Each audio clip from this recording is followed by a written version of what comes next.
welcome. This is Krysta Gibson with Keeping It Real, the show that is all about keeping spirituality practical. And my guest today is Mark Dodich. Hi, Mark. Hi there, Krysta. And we're going to do our monthly report, what's going on in the stars for February 2019. So fill us in. What's going to be happening? Well, what I'm holding and what I'm hoping for is that this will be a mellower month. Because in January we had two eclipses. Yes. There was that big supermoon, blood red moon. Yep. And in March we're going to be talking about Mercury retrograde coming back again. So I'm kind of hoping that we're in the in-between section where we can catch our breath and that would be nice. All those things that we said we were going to do at the beginning of the year is to kind of get back to them is my suggestion. And there's actually help for that. The planet Venus, Venus is love, money, art, beauty.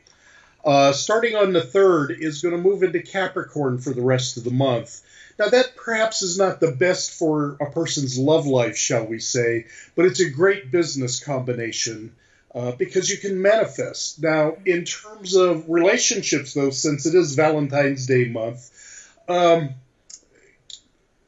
Venus in Capricorn is good for commitments, but it's also good for boundaries. So anybody that's needing to establish better boundaries in relationships, and again, I don't care if that's their personal life or their business life, this is a good thing for it.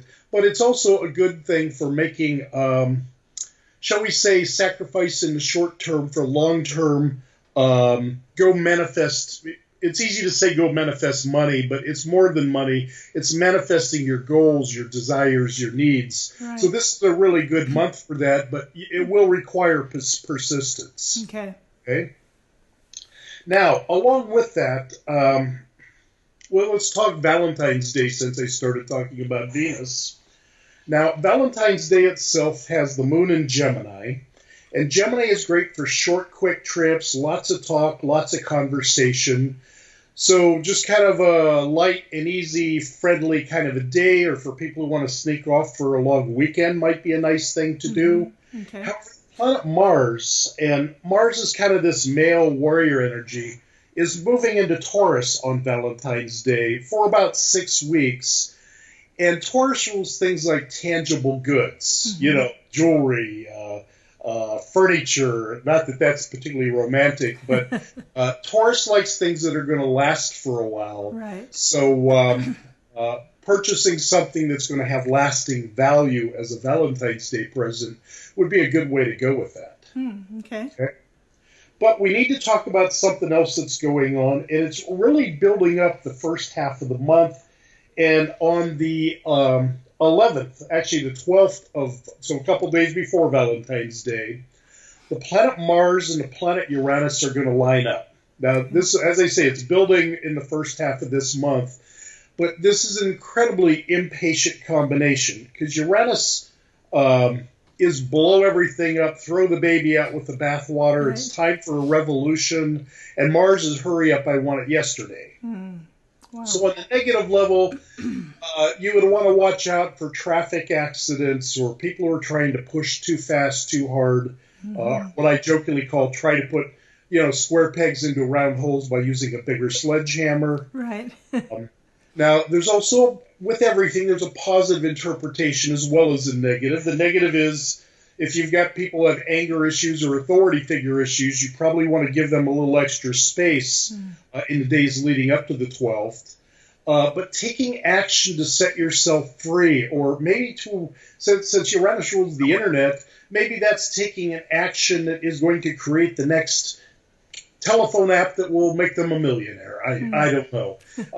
But it's definitely assert action to set yourself free, to bring innovative new concepts into the world. And because we also have the Chinese New Year happening now, and I would not be a specialist in Chinese astrology, right. but the year of the boar or the pig, depending on which culture you go for, calls it that, is actually a good year for increasing your friendships, your circle of people. And, of course, Uranus is good for friends, groups, organizations. So there's this little tie-in between Western astrology and what Chinese astrology says is coming this year, which is generally considered a successful year in Chinese astrology. Yay. However, impatience will definitely get people in trouble. Right. Trying to force things, or not to get too political, but if they're still fighting over things in Congress, which appears to be something that's going to be ongoing, right. that could be either great breakthroughs or great blow-ups, depending on how they choose to, shall we say, operate. Right, right. And then when we get towards the 19th, we had a supermoon at the lunar eclipse in January. Well, there's another supermoon coming, only this one isn't an eclipse, and that is February 19th. And that's going to be at the very beginning of the sign Virgo, which means that the sun has just moved into Pisces. Virgo is great for cleansing, purification, finding our humility, being of service. So it's kind of the classic body cleanse or garage sale cleanse or declutter kind of a language. Right. Because it is a supermoon, meaning that the moon's been orbiting closer to Earth in January and February, it does tend to bring emotions up to the surface. And so we know that the bad side of Virgo is that critiquing great editor can turn into critical voice. Right. So I would tell people around the full moon on the 19th to watch not just what they say, but it's the tone they say it with can get them in trouble.